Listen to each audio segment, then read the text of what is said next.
Boas-vindas a todos vocês. Alegria a gente poder estar juntos em mais um encontro de professores. Então a gente vai começar aqui com o Jorge. O Jorge vai cantar algumas músicas aí, preparar o nosso coração para a palestra que nós vamos ter daqui a pouquinho.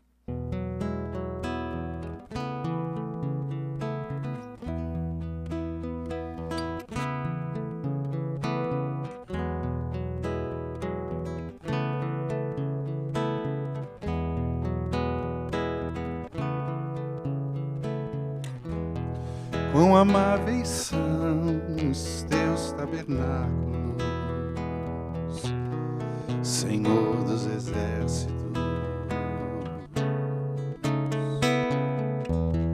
A minha alma suspira e desfalece pelos teus átrios. O pardal encontrou casa, a andorinha ninho para si. Eu encontrei teus altares, Senhor, Rei meu e Deus meu. Eu encontrei teus altares, Senhor, Rei meu e Deus meu.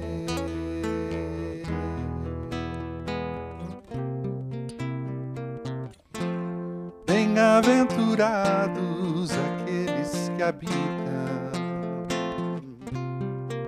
em tua casa, pois um só dia, Senhor, nos teus átrios vale mais que mil. O pardal encontrou casa, a andorinha ninho para si. Eu encontrei teus altares, Senhor, Rei meu e Deus meu. Eu encontrei teus altares, Senhor, Rei meu e Deus meu.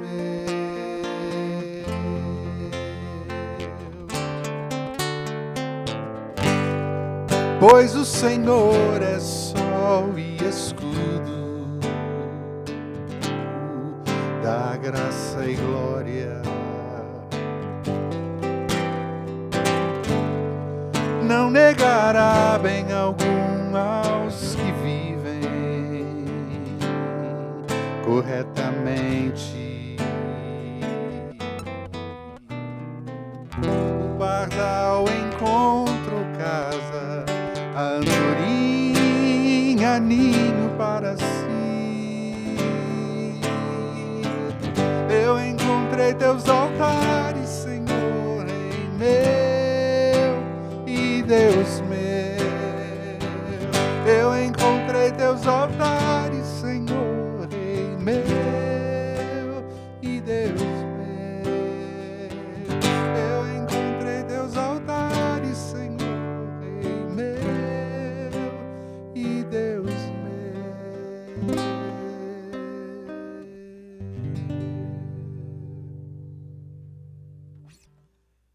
Tem uma poetisa brasileira que eu admiro muito, a Adélia Prado, lá de Minas Gerais, no interior de Minas Gerais.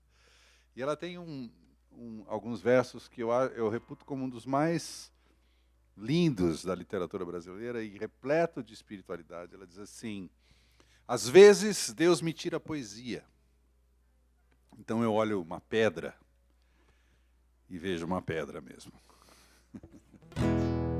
Inspirado nesse verso de Adélia, essa canção que se chama Poesia e a Pedra.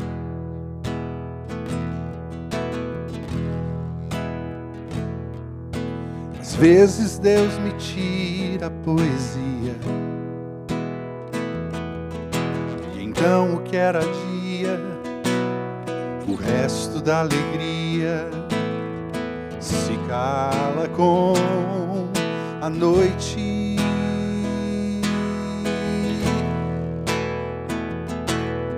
Eu olho ao lado e vejo uma pedra tudo que eu enxergo e tudo que eu percebo é tão somente pedra.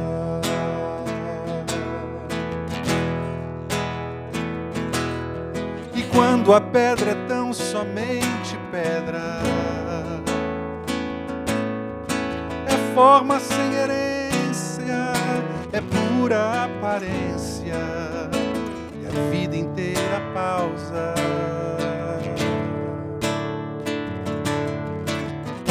Eu quero um mundo solto no espaço, repleto de beleza e íntima leveza, da força de um abraço.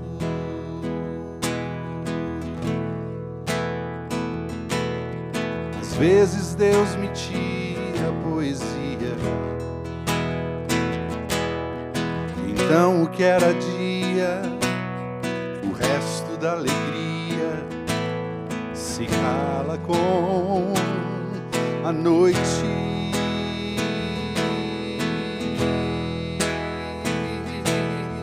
Eu olho ao lado e vejo uma pedra, e tudo que eu enxergo e tudo que eu percebo é tão somente pedra.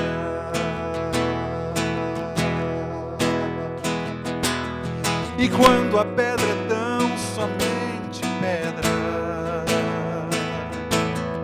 é pura aparência, é forma sem essência, e a vida inteira pausa. Eu quero um mundo solto no espaço, repleto de beleza e íntima leveza, da força de um abraço.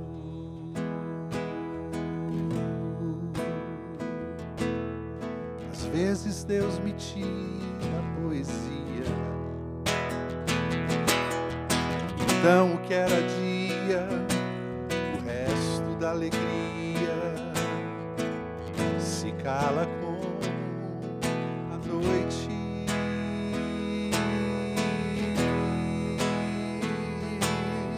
Eu olho ao lado e vejo uma pedra, tudo que eu enxergo, tudo que eu percebo é tão somente pedra.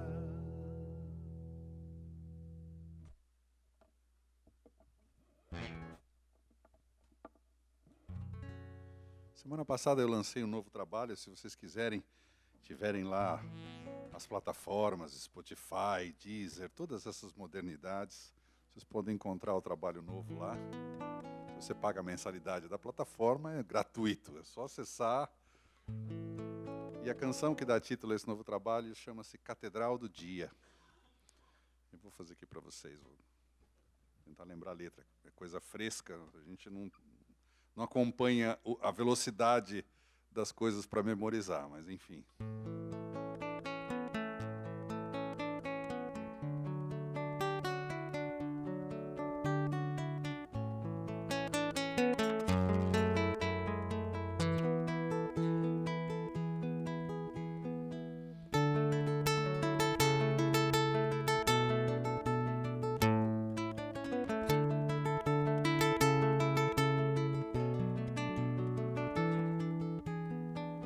A catedral do dia se iluminou de cores, um raio de alegria no chão dos dissabores, e o som da poesia acalentou meu coração.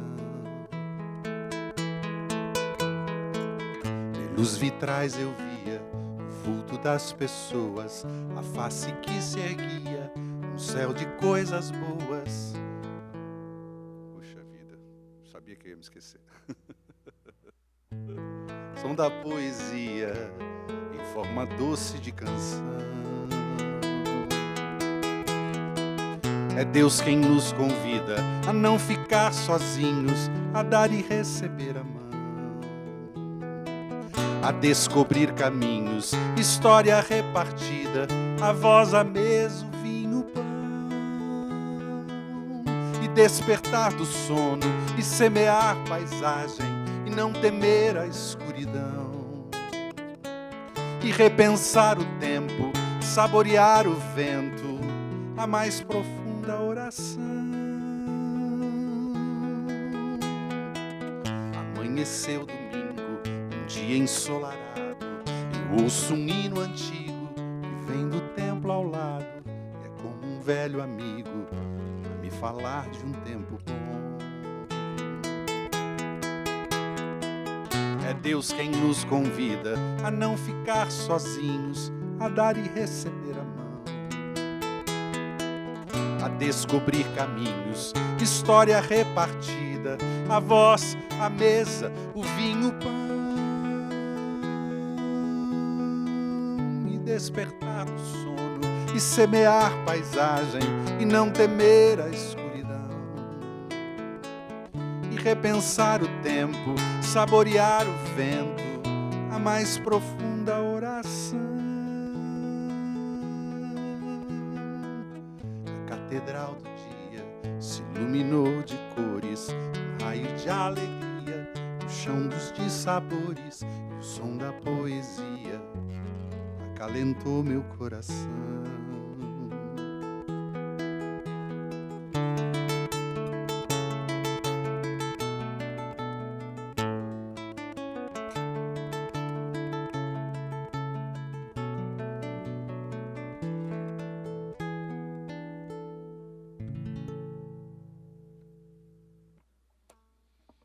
Por fim, uma oração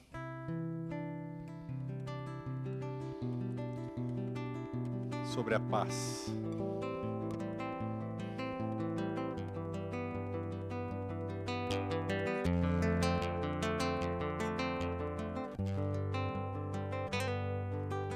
Tu infinita paz, misteriosa paz, vem assim sobre nós, tão serena e audaz. Teu poderoso amor, perseverante amor, é maior do que a dor, do que o mal e o temor, que nos anime esse amor tão profundo e tão leal, e nos dê o favor de perceber seu sinal quando o dia anuncia só um raio de sol, e a paz que vai além de tudo que é pensar, guardará nossa fé, nosso frágil coração, tão dado a vacilar, firmará o seu pé.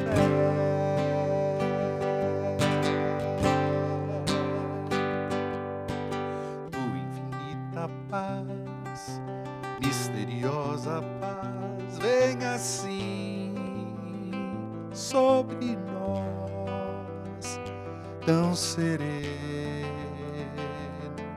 e audaz. Juntos, tu infinita paz, tu infinita paz, misteriosa paz, vem assim sobre nós, tão serena e audaz. A última vez. Tu infinita paz, misteriosa paz, vem assim sobre nós, tão serena e audaz.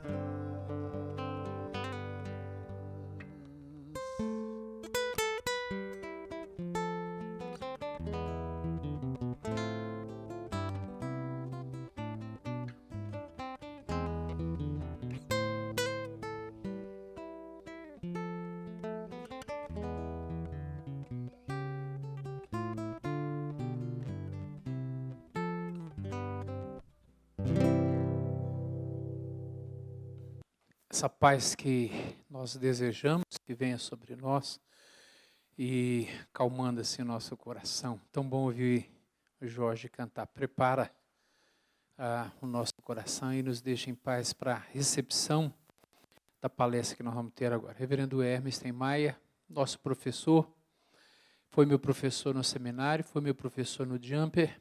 Eu já o ouço já há 35 anos, pelo menos. E sempre que eu ouço, eu estou aprendendo. E vai ser uma alegria poder ouvi-lo. E sei que vai ser uma bênção para todos nós aqui. Eu vou convidá-lo que venha. Reverendo Cristo, venha até o microfone. Reverendo Cristo vai orar, pedindo que Deus esteja abençoando esse momento tão importante para nós, que vamos poder ouvir o Reverendo Hermes. E aproveite e ore pelo professor Ricardo, que provavelmente nesse momento ele está sendo operado, para Deus estar cuidando dele também. Oremos, irmãos. Senhor Deus, Pai Santo, Deus bendito, glorificado, exaltado seja o Teu santo nome, ó Pai. Graças te damos, ó Deus, louvores te rendemos, porque podemos estar aqui reunidos, podemos, ó Deus, crescer no conhecimento daquilo que é precioso a Ti e mais ainda, ó Pai, necessário a nós. Ó Senhor, dá que tenhamos coração e mente abertos para compreendermos o que Tu tens reservado a nós nesta tarde, abençoando, ó Deus, o Reverendo Hermes, como já Tu tens feito, ó Pai, pela sua longa estrada de ensino e de pastorado, contribuindo, ó Pai, com a formação de tantas pessoas, sendo um instrumento nas Tuas mãos, e Te agradecemos porque sabemos que Tu farás uso do Teu servo neste momento para nos instruir e ensinar. Dá, Senhor, que tenhamos oportunidade e ocasião para colocarmos em prática tudo quanto venha a ser nos apresentado neste momento. Habilita-nos, fortalece-nos para que cumpramos tudo conforme o Teu querer. Senhor Deus, nós também Te oramos, pedindo, ó Pai, intercedendo em favor do Ricardo, colega nosso, colega amado por todos nós, e Te suplicamos, ó Deus, que Tu dirijas todo o processo de cirurgia, acompanhando, ó Pai, todos os médicos, habilitando-os, ó Pai, neste momento, para que tudo ocorra conforme a Tua santa vontade, tudo, ó Deus, seja dirigido unicamente pelo Teu santo querer, e que o Ricardo, ó Pai, possa ter uma recuperação sadia, e que em breve esteja juntamente conosco, ó Pai, aqui, desfrutando de momentos como este.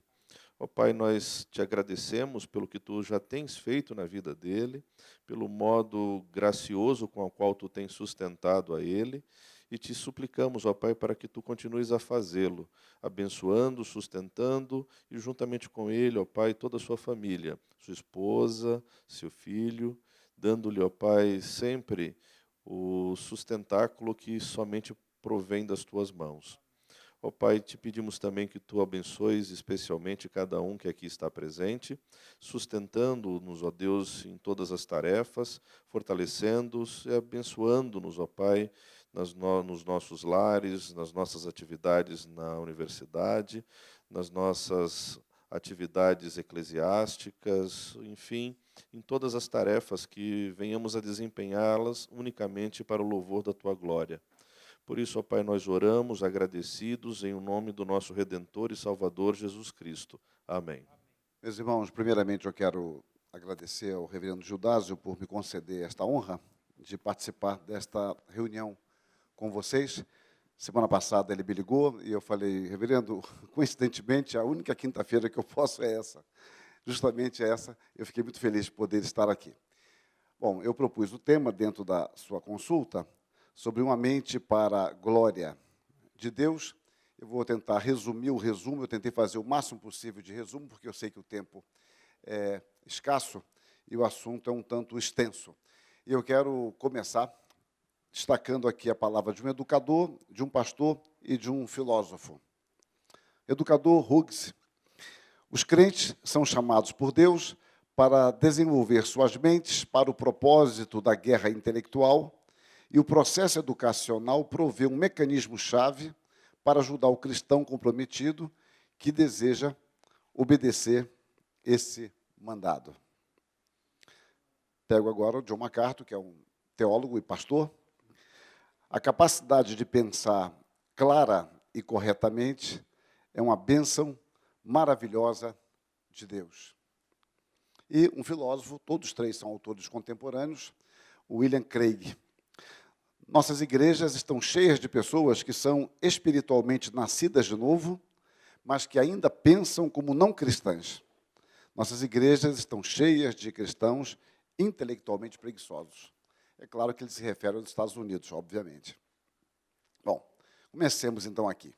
Quinta-feira, 18 de abril de 1521, nós temos um momento muito importante na Reforma. Eu diria que esse momento foi mais decisivo na Reforma do que a fixação das 95 teses de Lutero. Nós estamos na dieta de Worms, Lutero está sendo pressionado a abandonar a sua fé, que tanto reboliço estaria causando na Europa e na igreja romana, especialmente na Alemanha. Aqui é um quadro que tenta reproduzir Lutero cercado de adversários. Momento crítico, Lutero pede um tempo para pensar, e no outro dia ele argumenta com tons respeitosos e firme, e ele faz a sua declaração depois de uma breve exposição. Estou vencido pelas Escrituras, por mim aduzidas, e minha consciência está presa nas palavras de Deus. Não posso nem quero retratar-me de nada, porque agir contra a consciência não é prudente nem íntegro. Começo eu. Lutero, então, ele está confiante na autoridade suprema das Escrituras e ele não pode cogitar de pensar de uma outra forma ou adotar um novo referencial, como diríamos hoje, um novo referencial teórico. E eu começo a dizer que uma das prisões mais sutis é a prisão de nossa mente. É aquela prisão onde você não vê a barreira, você não vê as grades. Vocês observam que os vidros têm sempre uma faixa vermelha para que você veja.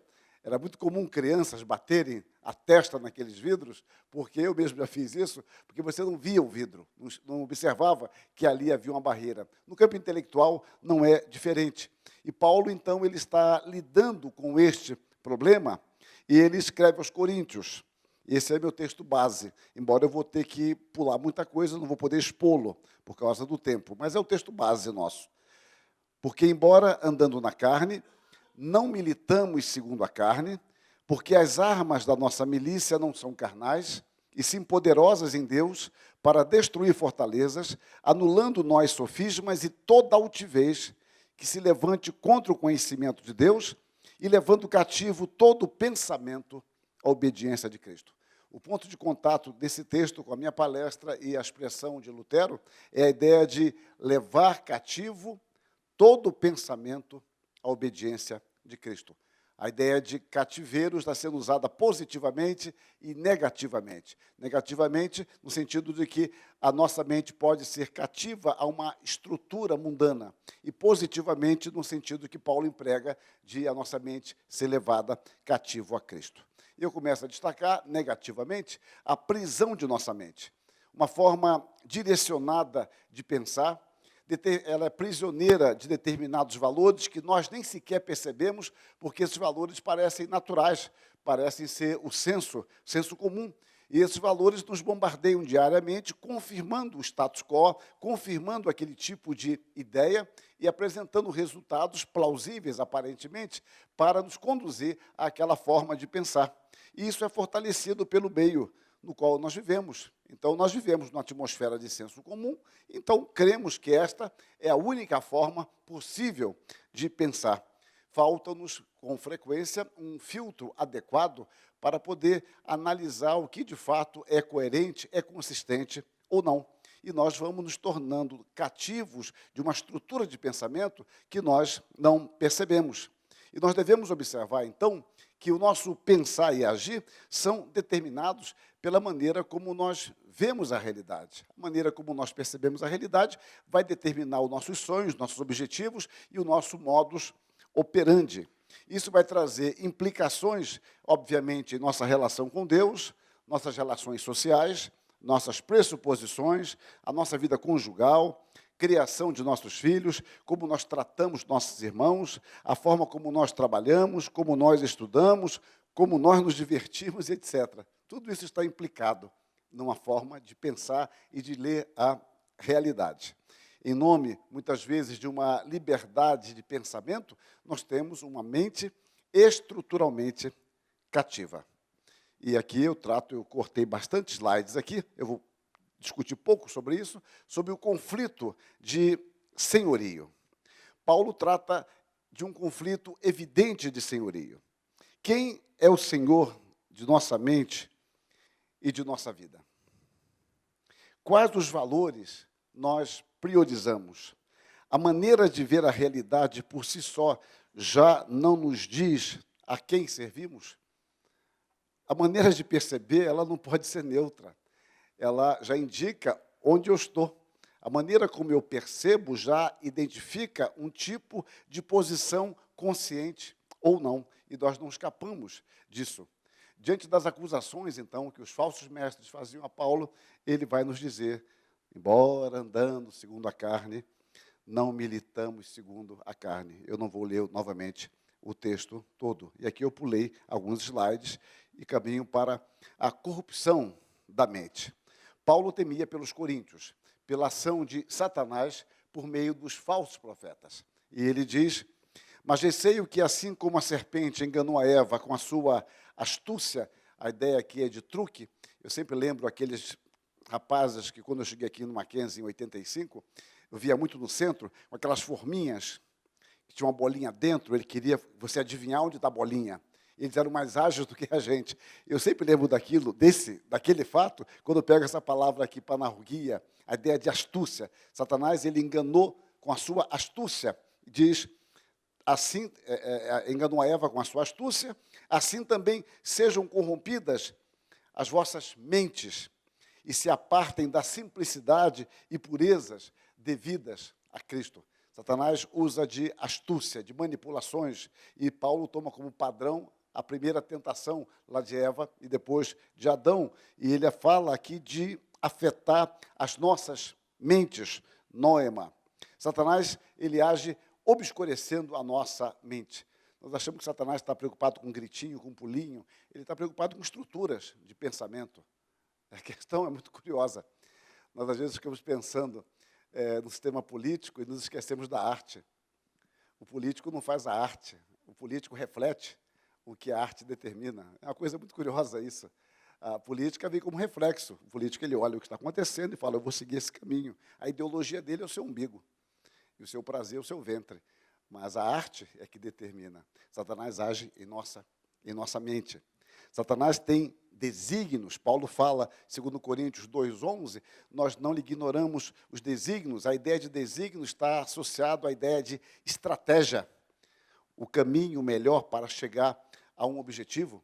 Então, Satanás tem estratégias variadas. Eu poderia falar bastante aqui sobre as tentações nas Escrituras, como Satanás usa estratégias diferentes, porque ele sabe analisar as situações, o contexto. Pensa em Jesus Cristo no deserto.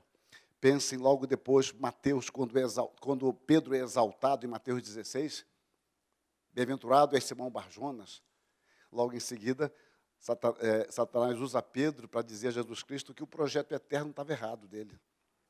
Jesus Cristo estava com preocupações vãs, momento de altivez, momento de tentações diferentes. Satanás tem metas e tem desígnios e tem estratégias. Diz Paulo que o Deus deste século cegou os entendimentos. Repare que ele está trabalhando sempre no campo intelectual.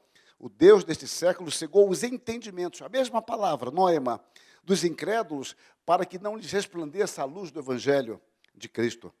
J. Packer, um autor contemporâneo, resume bem isso. Satanás não tem propósitos construtivos.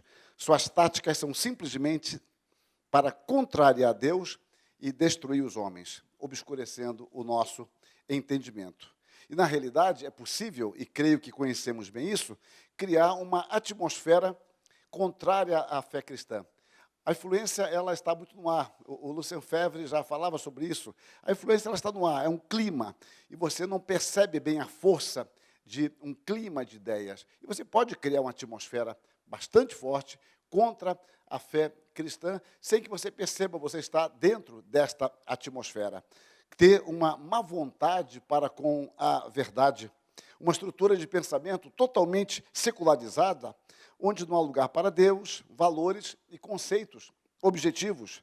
O pecado afeta a totalidade do homem, inclusive o seu intelecto. Às vezes a gente pensa que há uma reserva técnica em nós de santidade.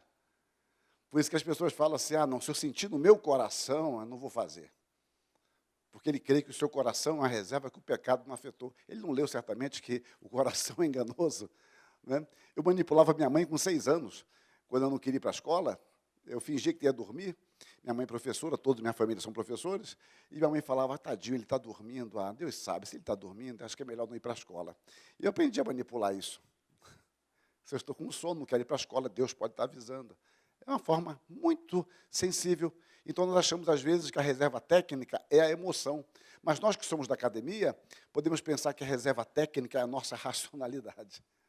E, na realidade, a depravação total significa afetar todas as partes do ser humano.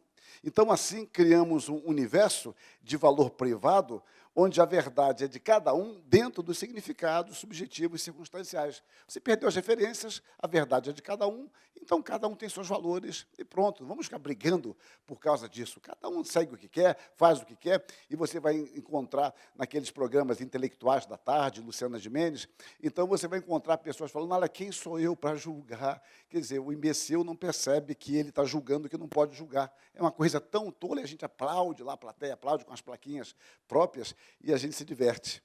O clima intelectual de uma época é sempre fortemente influenciador de nossa estrutura de pensamento e, portanto, de nossas prioridades, como nós organizamos os nossos valores. Porque nós podemos ter valores muito semelhantes, mas nós os organizamos de forma diferente. Porque se fosse assim, basta alguém dizer os ingredientes. É um bolo, faz com isso. Farinha de trigo, sal, açúcar, leite integral ou não. Mas, na realidade, a forma como você vai usar isto, antes ou depois, a quantidade que você vai usar, vai diferenciar o resultado, o produto final. Então, precisamos ver como nós organizamos o nosso pensamento. Por isso, o simples, ainda que não seja tão simples ainda, fato de pensarmos com clareza, sem esses condicionantes, é uma bênção inestimável de Deus, que nós não costumamos pensar nisso, de que Deus nos abençoa, nos dando clareza para poder pensar. Veite, um autor britânico, fala bem isso, que o pecado ele é anti-intelectual, ele afeta a nossa mente. Quando Davi escreve o Salmo 14, ele vai nos falar do homem que nega o transcendente. Isso é disputado, né? Ele vai negar Deus. Eu creio que ele não está negando simplesmente Deus, ele está negando todo o transcendente. Independentemente da minha interpretação, o resultado final não é diferente. Então, diz lá o texto, diz o insensato, Nabal, Nabal é insensato, diz o insensato no seu coração, e aqui está o problema, ele não diz em qualquer parte do seu ser. Ele não está conversando, jogando conversa fora, ele não está numa conversa de boteco acadêmico, ele diz no seu coração. O coração é o centro vital, de onde parte a nossa emoção, de onde parte a nossa vontade, de onde parte o nosso pensamento. Então, no centro vital dele, esse homem diz, não há Deus. E, curiosamente, ou não há divindade, Elohim pode ser divindade, corrompem-se e praticam abominação.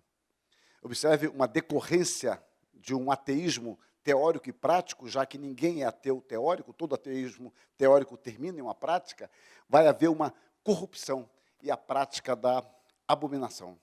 O insensato, na afirmação de que não há Deus, perdendo a dimensão metafísica da existência, se arruína e se destrói intimamente. Há uma desestrutura. A figura que eu gosto de usar é a figura de um carro batido, né?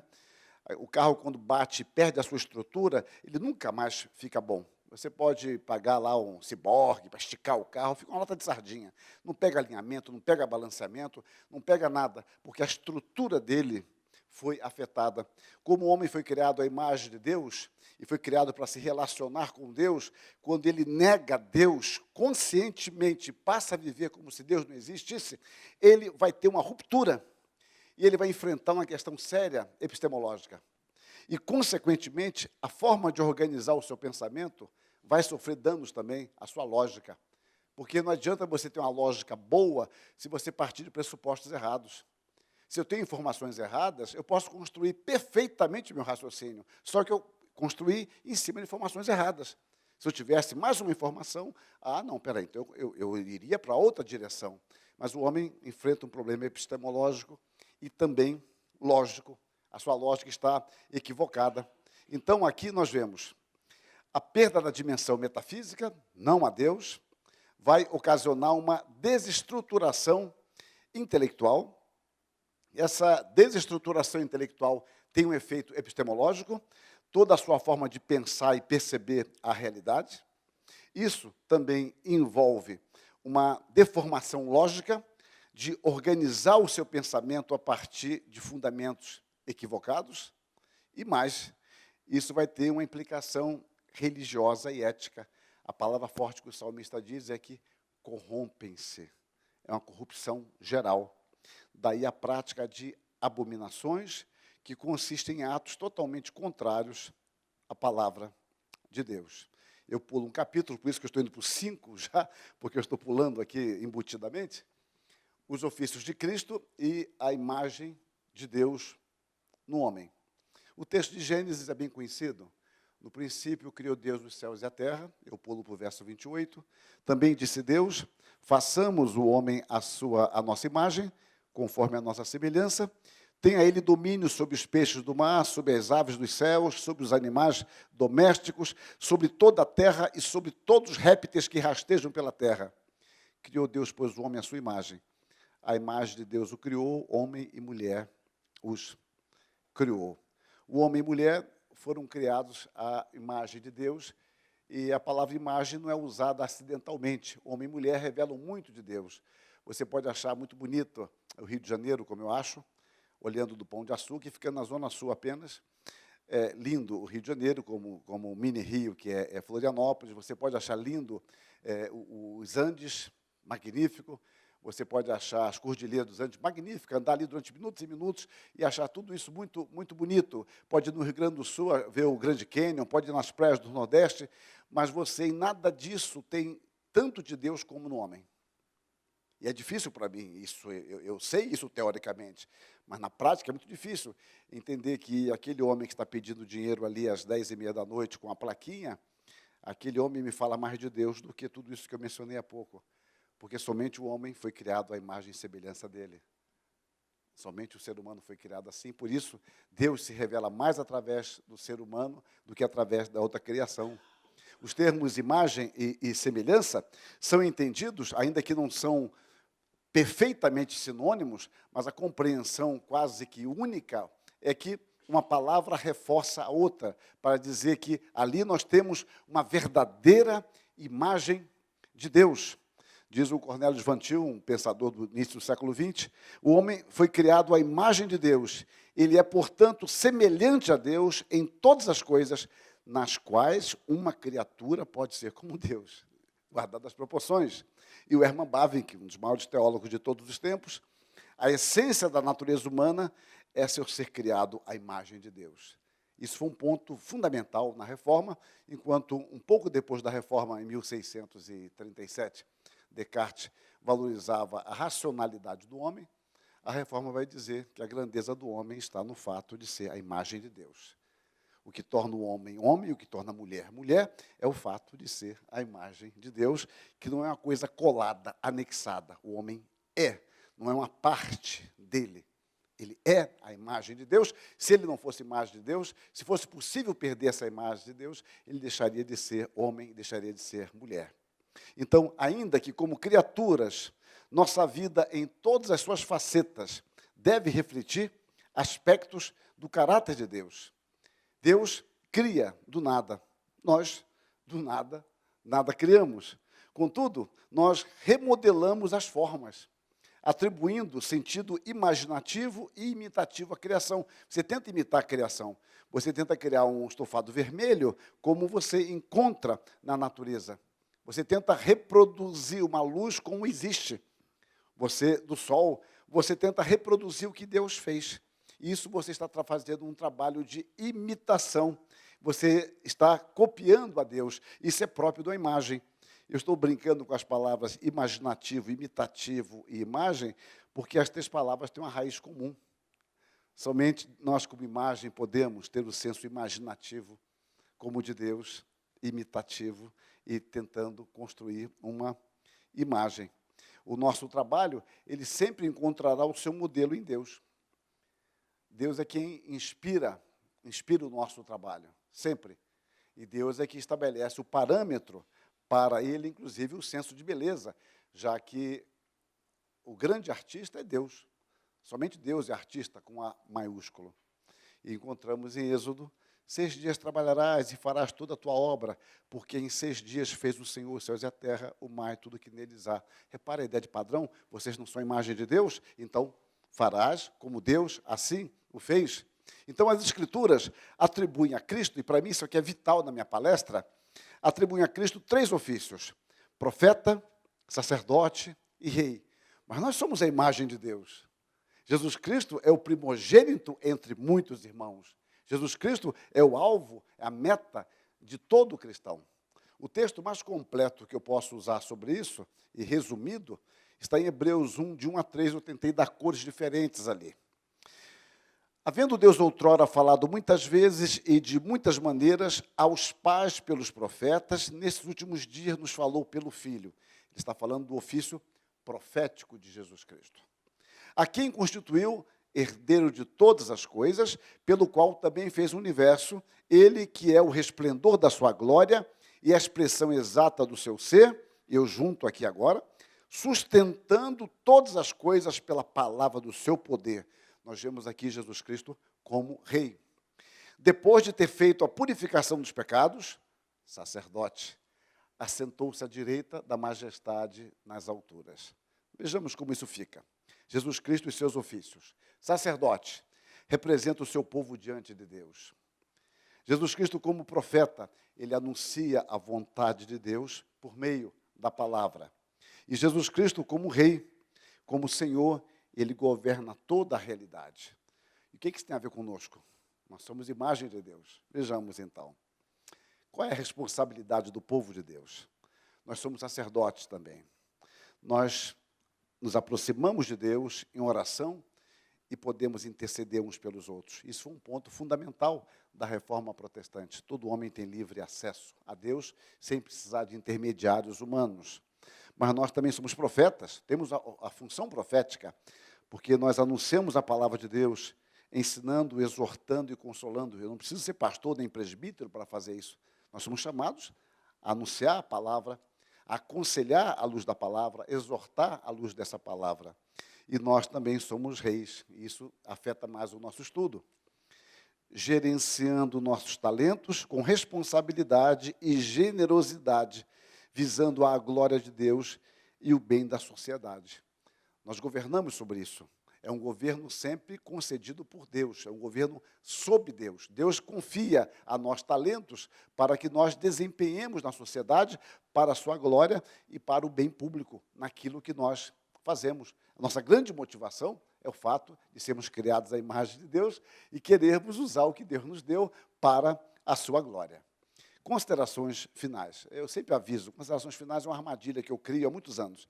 Quando eu estou na metade do estudo, eu falo considerações finais, a pessoa se anima e depois demora um pouco mais. Pior que é verdade, mas vamos lá.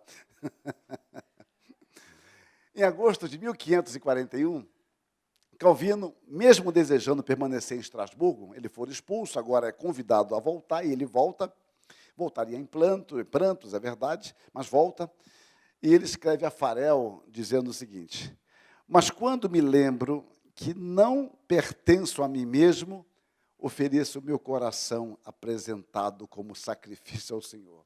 O dilema dele era terrível, porque ele intelectualmente sabia que ia ser um caos voltar para lá, para Genebra. Ele estava tão bem, o momento mais feliz dele foi em Estrasburgo, mas ao mesmo tempo ele sabe que tem que voltar, que Deus o chamou. E ele obedece, daí essa figura, consagro a Deus, entrego a Deus o meu coração. Uma tentação comum a todos nós é criar um dualismo entre a fé e a nossa forma de ver e atuar no mundo. É como se nossos sentimentos fossem sinceramente entregues a Deus. Eu consagro a Deus minha alma, meu coração e etc. Agora, nossa mente e toda a nossa racionalidade, supostamente autônoma, me pertence, excluindo Deus de cena. Meus irmãos, é uma tentação muito grande. E para nós que vivemos na academia, talvez seja uma tentação maior. Outros irmãos em outras áreas enfrentam outro tipo de tentação. Então, assim, nós criamos em nossa vida privada um muro de contenção onde Deus não pode passar, nem a sua palavra ser ouvida.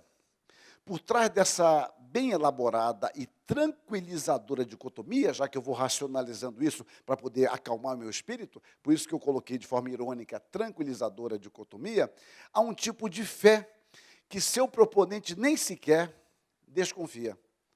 É impossível caminhar sem fé. É impossível conhecer sem crer em algo. Eu não posso conhecer se eu não partir do princípio de que há algo. Eu preciso de muita fé para entender que aquilo que eu vejo corresponde ao fato. Eu preciso ter muita fé para crer que aquilo que eu falo expressa o que eu penso, se é que eu tenho uma autoconsciência correta do que eu penso. Isso tudo é fé. Para que eu creia em algo, é preciso que eu tenha uma pré-fé. Senão, eu vivo num vácuo, onde não há certo nem errado, no princípio, não há fim. Na realidade, a nossa forma de atuar no mundo, em sua complexidade, revela a fé que cultivamos nos porões de nosso coração. Isso me angustiou muito quando eu estava elaborando isso hoje de manhã, essa parte aqui, eu fiquei meio assustado pensando sobre isso. É que o trágico é que essa fé privada é que, de fato, a nossa cosmovisão. Eu nunca tinha pensado nisso. Eu pensei hoje de manhã de que você tem a sua fé pública, fé professada, que se manifesta na sua cosmovisão. Mas eu comecei a pensar um outro problema. É que, na realidade, essa fé professada, ela não é necessariamente a minha fé íntima. A minha fé íntima eu descubro pelos efeitos. Eu vou chegar à minha fé íntima vendo como eu me comporto. O meu comportamento vai revelar aquilo de fato que eu creio. E se isso for assim, é terrível. Sabe aquelas conclusões que eu acho que vocês chegam também angustiantes? Eu me lembro que em 2010, quando eu falava numa conferência aqui no Mackenzie, a conclusão que eu tinha chegado, eu estava incomodado, porque eu tinha tantos colegas tarja preta, como eu chamava na época, né, muitos colegas tarja preta, que me assustava. Como hoje está na moda falar de pastores que se matam, né? Aí tem alguém escrevendo, quando um pastor se mata, bom, quando ele se mata, ele morre, óbvio.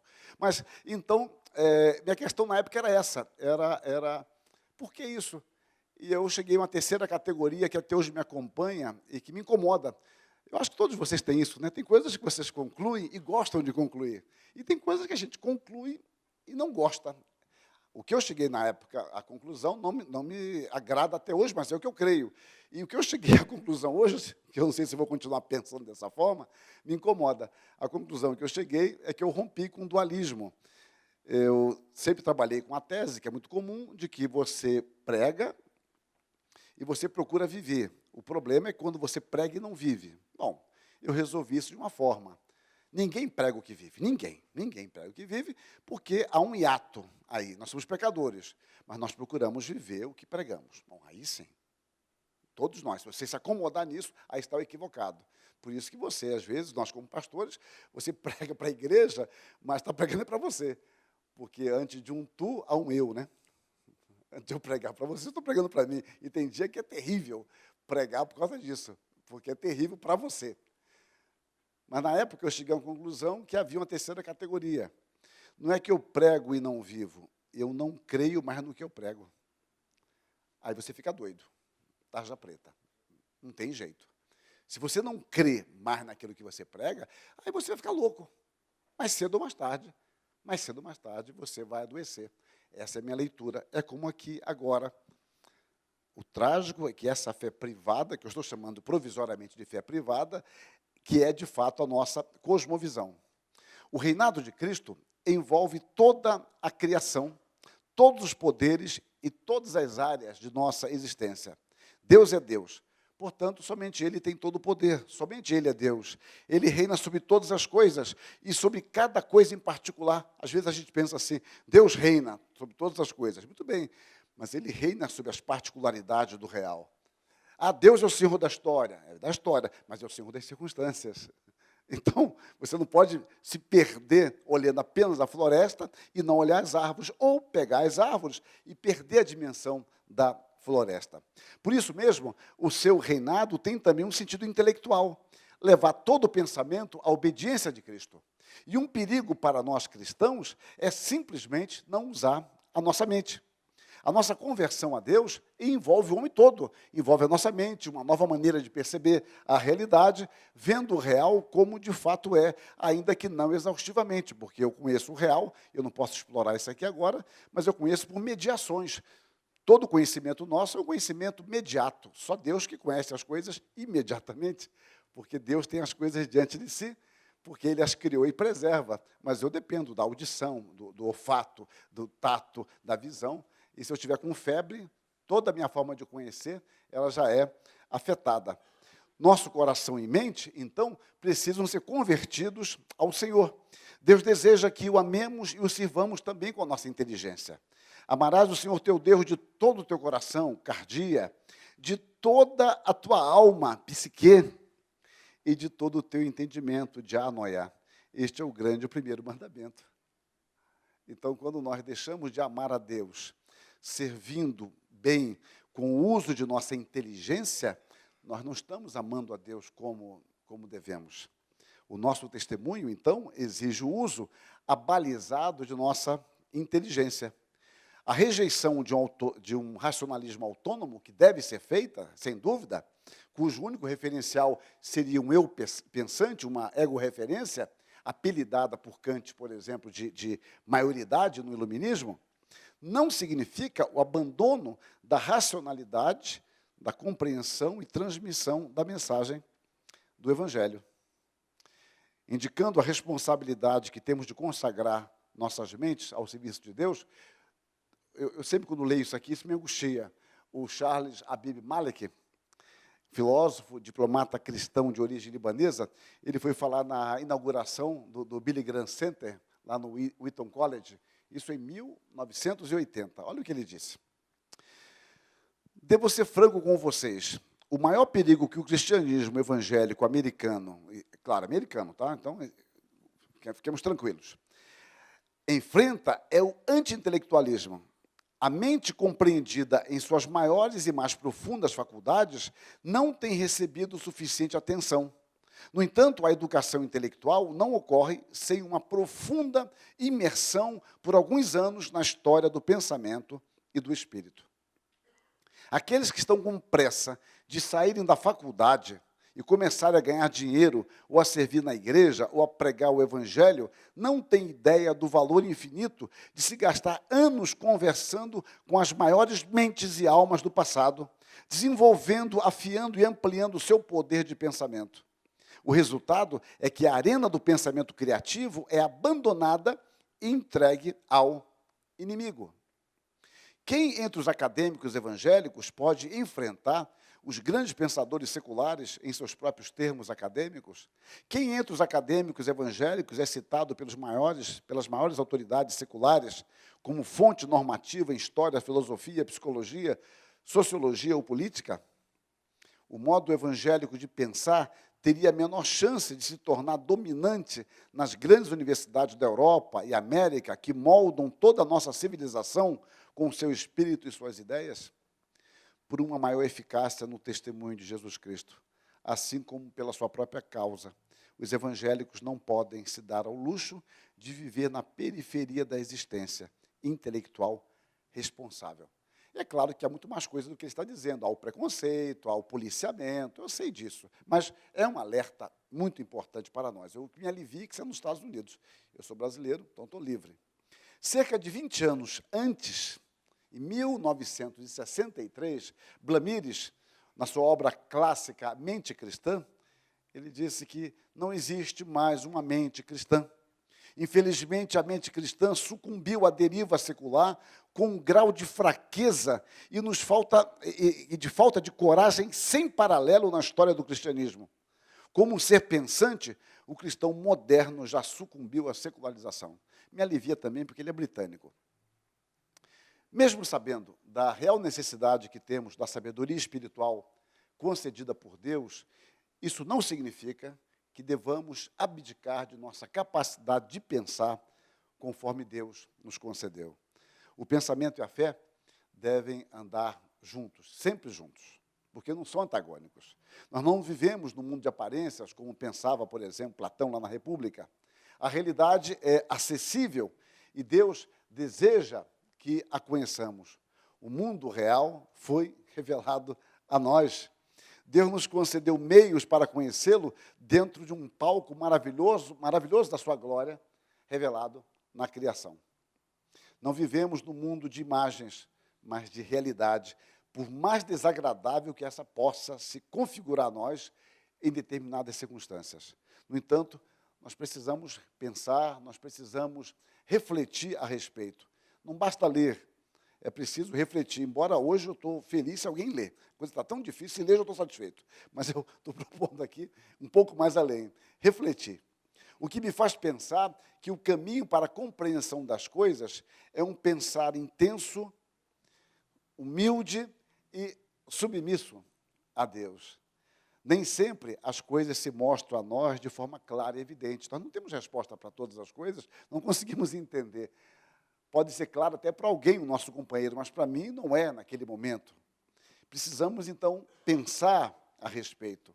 O pensar e o repensar podem fazer parte de um processo cognitivo abençoador de considerar, compreender e viver de acordo com o propósito de Deus.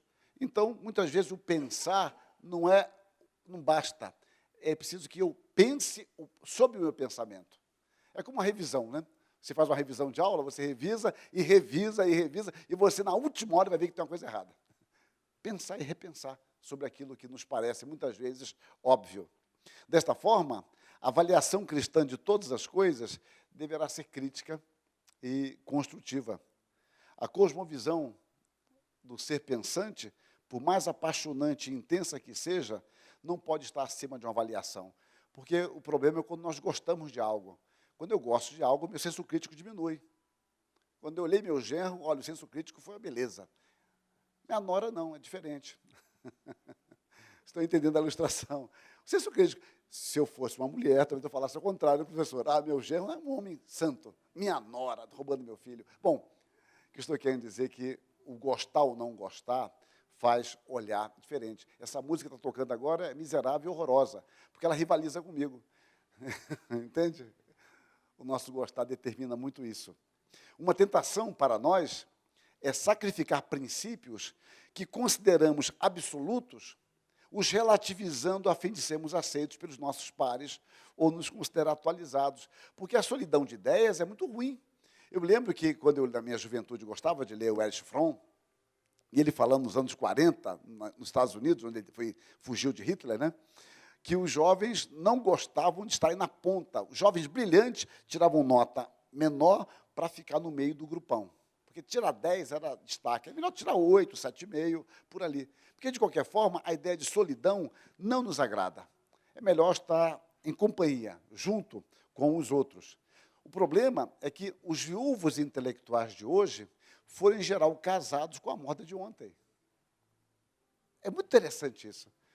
Hoje, nós temos uma série de viúvos intelectuais que, além de viúvos, são surfistas, que pegam a última onda. Olhem a história recente, eu não vou ilustrar porque daria problemas. Pessoas que estiveram sempre na crista da onda, pegando a última onda. Hein? E são ondas contraditórias, mas simplesmente estão em evidência. É preciso cautela, se nós quisermos, de fato, glorificar Deus com a nossa mente. É extremamente fácil e perigoso nos deixarmos seduzir pelos nossos próprios pensamentos a respeito do pensamento vigente e aparentemente definitivo, porque toda ideia chega como última moda. Pare, vocês sabem isso melhor do que eu. Se formem num curso agora e daqui a 5 anos voltem a fazer aquele curso e venham com todo o referencial teórico de 5 anos atrás. Já era. Olha, tal autor já tá desconsiderado, já mostrou que a tese principal dele está falida. As ideias chegam muitas vezes com a ideia de consenso, de dominante, de unívoca, uma ideia que permanece. Nem sempre as ideias, boas ideias, chegam com luzes, mas, em geral, elas se mostram desta forma a nós. O nosso amanhã poderá refletir tragicamente o nosso consórcio intelectual e moral de hoje. O nosso desafio é ser cristãos, em todos os desafios que se apresentam em nossa cultura. Nós somos gerados de novo para uma nova vida, caracterizada por uma nova esperança. E o fundamento do nosso pensar, do nosso crer, do nosso viver, encontra-se na ressurreição de Cristo na história. Na história. Cristo não ressuscitou a parte da história. A encarnação não foi a parte da história. A queda não foi a parte da história. Tudo isso ocorre na história. O Senhor confere sentido à história e cria a sua igreja na história, para que vivamos essa história. É uma responsabilidade muito grande para nós. Bom, eu tenho que pular, eu já passei do meu tempo. Eu falo dos bereanos examinando as Escrituras, a necessidade de examinar, o não examinar não é uma coisa boa. Aqui, uma coisa importante que eu destaco é que quando nos omitimos desse exame, deste juízo crítico, sem percebermos, estamos contribuindo para que os ensinamentos de hoje, aceitos inconsistentemente, amanhã se tornem pressupostos que determinarão as nossas escolhas e avaliações. Nós não percebemos isso. Amanhã, essa hipótese não é mais hipótese, ela já é uma teoria. Depois da manhã, ela virará já um princípio, uma lei. Ninguém vai discutir mais isso. É preciso saber identificar o nosso tempo. As hipóteses de hoje poderão se tornar as teorias de amanhã e as futuras leis do pensamento e da moral. Eu não sei como será amanhã.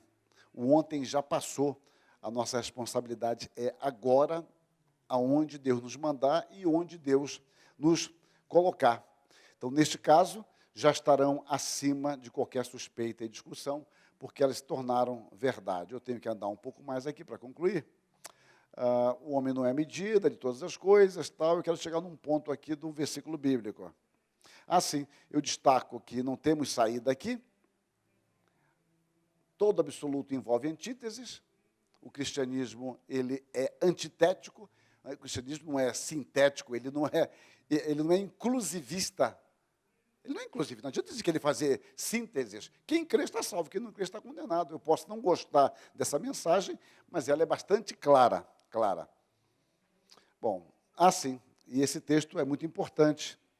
Paulo diz a Timóteo, pondera, tem o sentido de atentar, compreender, pensar, entender. Pondera o que acabo de dizer, porque o Senhor te dará compreensão. É a principal palavra para entendimento, é essa, sínesis, em todas as coisas. Então, observem, para mim aqui temos uma síntese. Deus é quem vai me dar compreensão. Mas pondere sobre isso. O caminho para a compreensão está num pensar resoluto, repleto de inteligência, submissa a Deus, repleto de oração.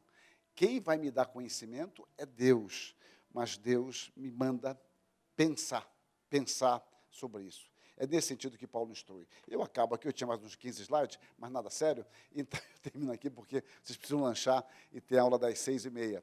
Muito obrigado pela atenção de vocês e espero que tenha sido claro dentro do que eu pude apresentar. Deus abençoe a todos.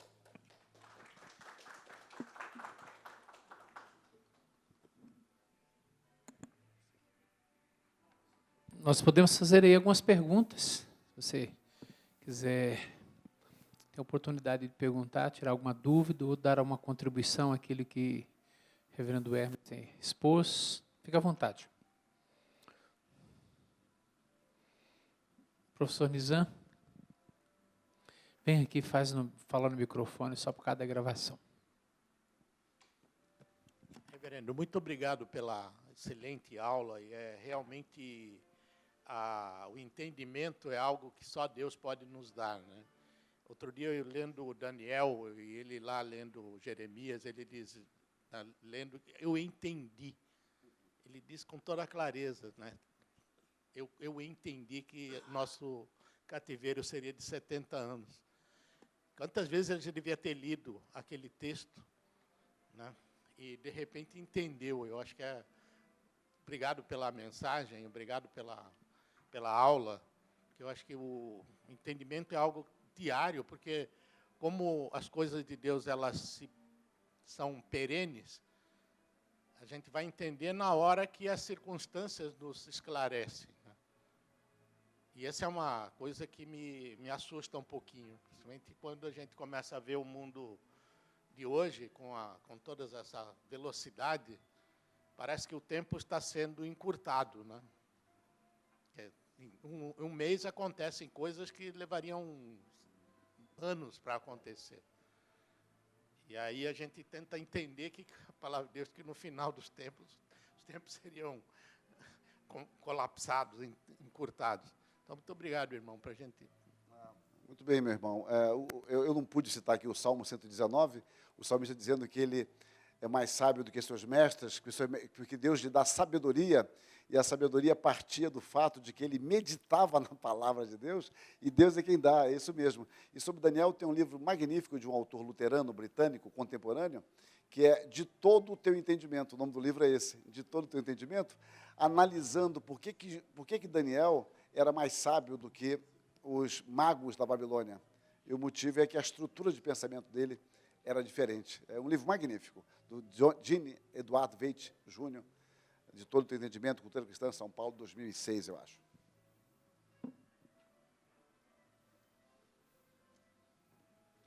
Mais alguém? É oferta isso aí, não? Hã? Esse aqui é oferta.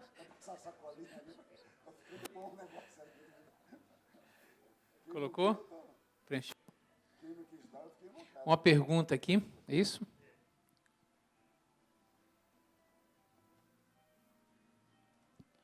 Pastor, primeiro, obrigado pela aula magnífica. Eu sou absolutamente leigo nessa perspectiva e achei interessantíssimo. Fiquei aqui com a cabeça pensando já em várias coisas.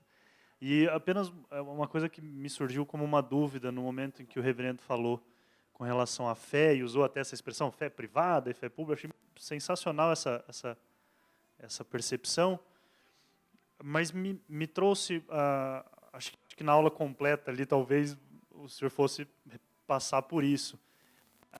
Nós temos o entendimento de que a fé é dom de Deus, né? De que maneira que essa fé, como dom de Deus, é que nos permitirá tornar o pensamento cativo, né? Na palavra de Paulo, né? De que maneira que essas duas, acho que em algum slide apareceu que as duas caminham juntas, né? Mas há algum estudo ou algo que nos mostre como que a fé atua sobre o pensamento, ou na verdade ao contrário, o pensamento atuando sobre a fé? Como que se dá isso, né? Não sei se dá tempo até de falar sobre isso, mas... Muito bem, eu tenho fé que entendi. A palavra fé, ela é usada de várias formas. É porque, às vezes, eu tenho um princípio, é uma brincadeira que eu faço, que as pessoas mudam o nome das coisas e pensam que mudar o nome muda a essência. Eu mudo o nome, eu não mudo a essência. Quando eu mudo o nome, eu mudo a minha relação com o objeto, mas eu não mudo o objeto. Se eu disser que aquele copo d'água é um refrigerante, eu mudei a minha aproximação dele, mas ele continuará sendo água. Bom, o cientista não usa a palavra fé, ele chama de hipótese. A hipótese é um ato de fé. E eu sempre brinco que o grande sonho da hipótese é virar tese, porque ela está abaixo, né? Ela é hipótese, ela quer virar uma tese. Então, nós usamos a palavra, quando fala de ciência, de hipótese, por isso que a gente fala, nenhum cientista trabalha sem fé, porque ele tem que ter uma hipótese que ele vai verificar. E quando vocês orientam os alunos do mestrado, doutorado, falam, fulano, essa tese, a sua hipótese já está demonstrada, então para que você vai pesquisar? A sua hipótese é essa? Peraí, a hipótese é algo que você ainda não demonstrou e você vai pesquisar para isso. Então, eu trabalhei com a palavra fé de forma diferente. Pensando em fé como um dom de Deus, é o fato que o ato de nós crermos em Deus Isso é pela graça. Sem a graça de Deus, eu jamais creria em Deus.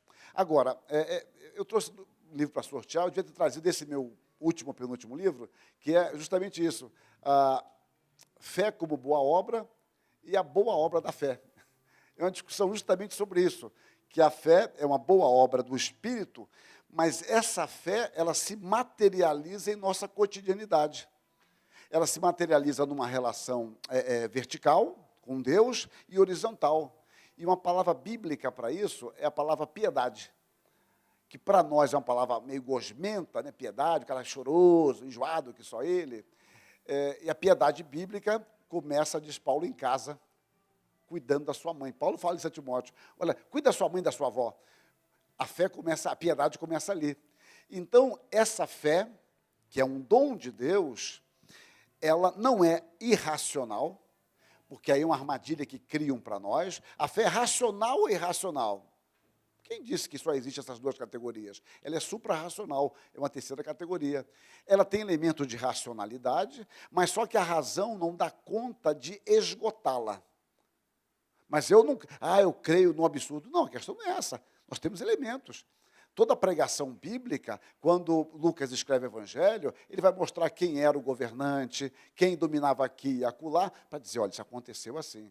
Quando Paulo vai resumir a ressurreição, 1 Coríntios 15, ele fala, olha, ele apareceu diversas vezes, vários irmãos viram, mais de 500, ou seja, a racionalidade. O texto de maior racionalidade que eu acho é Atos 17, quando Paulo prega em Tessalônica, e ali aparecem 4 palavras gregas para intelecto, persuadir, convencer, demonstrar. Só que a minha razão, e ela está junto com a fé, a minha razão não me leva à fé. A fé é dom de Deus. Mas eu não posso dar esse dom. Eu posso argumentar. E oro, Senhor, produz a fé neste homem. E Deus produz fé. Pela minha pregação, sem a minha pregação, mas eu vou até ali. Um texto que resume bem isso é Atos 16, 14, quando Paulo prega a Lídia, e diz que o Senhor lhe abriu o coração para atender às coisas que Paulo dizia. Puxa, Paulo era ruim, o Senhor abriu o entendimento. Não, ela podia entender que 2 mais 2 são 4, isso qualquer um pode entender, mas ela não conseguiria entender aquilo espiritualmente. Por isso que o ensino vem acompanhado de oração. Aí você pega o Salmo 119, 18. Desvendo os meus olhos para que eu contemple as maravilhas da tua lei. Mas se a lei é maravilhosa, por que eu preciso que Deus desvende meus olhos? Porque meus olhos estão obscurecidos espiritualmente. Eu posso compreender a fé, a Bíblia, como literatura. E nunca chegar a Deus. Eu preciso da fé que é dom de Deus, para entender que aquela obra magnífica, ela provém de Deus. É um assunto muito interessante. Bom, não sei se ajudei. Muito bem, vamos orar encerrando? Pai querido, obrigado pelo tempo juntos aqui. Obrigado pela tua palavra que foi ensinada, pela instrumentalidade do reverendo Hermes nessa tarde, por nosso coração, por nossa mente. Obrigado por esse tempo juntos e por tudo aquilo que nos foi ensinado, que possamos usar tudo isso para a nossa edificação pessoal, para a nossa convicção pessoal de quem Tu és e de como nós devemos servi-lo. E nos abençoe em nossas aulas, na nossa vida acadêmica e na nossa vida como mestres, como professores aqui dentro. E continue cuidando do Ricardo e abençoando a cirurgia que ele está fazendo agora. E que o Senhor esteja cuidando dele, da esposa e do filhinho. Oramos assim, no nome de Jesus, para a glória tua. Amém.